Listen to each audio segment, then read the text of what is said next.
Pendant ce village de l'Europe, elles ont organisé un jeu pour voir si les Dijonnais connaissaient bien les pays européens.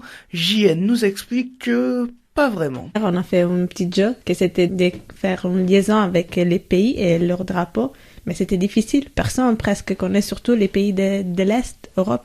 Ils sont pas très connus, donc c'est bien de voyager aussi pour savoir un petit peu qu'est-ce qui se passe dans l'Europe. Il faut pas avoir des œillères. Et JN n'a pas eu d'œillères parce que sa vision de la France a complètement changé depuis qu'elle est à Dijon. En Italie, la France, c'est baguette, fromage, la Tour Eiffel. Par contre, on pense, et c'est pas moi, parce que moi, maintenant, je vis là, donc j'ai changé l'idée, mais les Italiens, ils pensent que les Français sont très froids comme caractère, ils sont pas associables, mais j'ai changé l'idée. Madalina, de son côté, n'a pas changé d'avis puisqu'elle avait une belle vision de la France. On a une très belle image pour France. En Roumanie, la France est on voit la France comme un très belle, très développé pays. Un pays développé que Madalina avait hâte de visiter. Pour elle, qui est originaire de Roumanie, voyager, c'est très important. Pour nous, les jeunes de l'Europe de l'Est, c'est super intéressant de voyager. Nous sommes très attirés de l'Europe, de voyager, de voir qu'est-ce qui se passe ailleurs. Pour la Roumanie, c'était interdit de sortir pour beaucoup des années,